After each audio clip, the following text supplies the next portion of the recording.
Um, in over a period of years, progress was made to the extent that by 1898 the highlight of the district came to light in that their first dairy factory was built, and so they were able to really make headway as far as their farming conditions were concerned. Now, I go back to the tremendous problems they had and the way they did it, and we have nothing but admiration for those people. From then on, a second generation came or started in, members of the pioneers, and it was a very different picture that we found. The logs that had been left through firing had been a tremendous task and almost impossible one for pioneers. As the years went by, these logs, with Mother Nature playing a tremendous part, slowly decayed, and up till now there's hardly any logs left, leaving a district with beauty and high fertility, and something that we may well be proud of. I claim this is God's own country today, and to have, for the generations that have come in, to have the love of farming it is something really worthwhile. I say that we, the second and third generations, owe a great deal to the pioneers. We must bear in mind that we are trustees for those people, and let us, in 1890, my father, Septimus Pemberton, came from Canterbury to join his brothers, or his four brothers, at the age of 17 years. His brother Charlie had been to Birmingham the day before, so left a note stating that he hadn't the time and he couldn't come in to meet him, so he would have to walk from Birmingham to Pemberton. This he did. There was a 9-foot track, bush laden all the way, and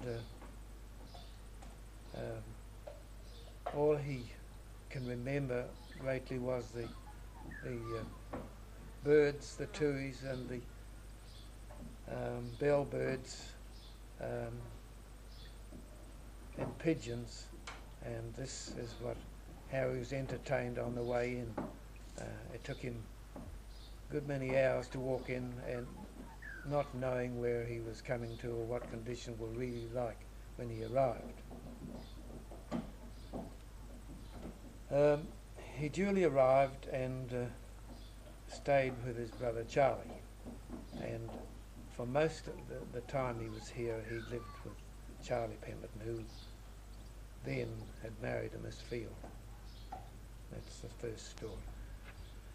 For the first few years he worked with the survey party, not being a partner in any of the land, and later, after having sufficient money, he went into partnership with Ernest Pemberton on Pukeremu. The hut at Pukeremu was built by his brother and he, and for well, I would think for a year he lived in this hut. The shearing was done from that hut. They had bunks in one portion and a shearing board on the other, and the wool was pressed outside. So that was his introduction to Rangiwahia.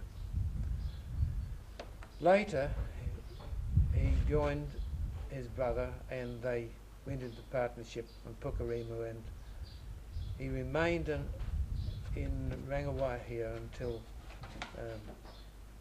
the bush was cleared at Pukerima. During that time, he worked also with his brother Charlie, and on one occasion, Charlie wished to produce or grow a crop, so it was decided that the only way to do it was to, and the only means of doing it was to dig the area. So they dug 3 acres from which a crop was produced. It took them 53 days to dig 53 acres. Having sown the crop, it was then or later scythed and made into put into a stack, and from which he fed he had pedigree Ayrshire cows, and so these cows were fed on this special crop that was grown from the area that had been dug. Dug with a spade. Dug with a spade. In 1904, apparently there were very dry conditions, and the logs and dry standing timber from this fire started. I do not know of how it happened or if anyone was connected with it, but this fire started, and it became so intense and so crowded with smoke from all these logs plus the standing trees that it was almost impossible to see any length in front of you. Ernest Pemberton was shearing at Beckett Estate, and this huge cloud of smoke allowed them to, or they felt that their properties were in danger. So he left to try and come to the source of it on horseback. Mr. Tom Woods, coming from the opposite direction, trying to see where the fire had started or to see what could be done, met with a head-on collision. So severe was this collision that Ernest collapsed from his horse and had to crawl home. He had no other, so he didn't lose very much. All their homes were guarded by personnel, but Charlie Pemberton, apparently the fire was greater in that area, lost his wool shed, his outbuildings, and was only left with the house that he lived in. A tremendous loss for these people who were striving to get everything together so that they would be able to work these farms with much easier than they had in the past. I think they're right.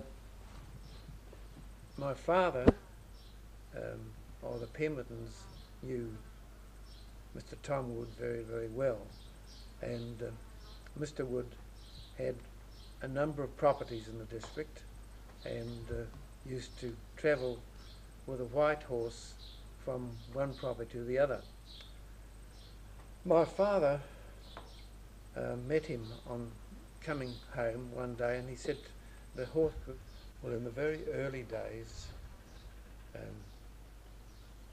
survey party had some difficulty during the summer months through Maoris frequenting the area and lines, their survey lines.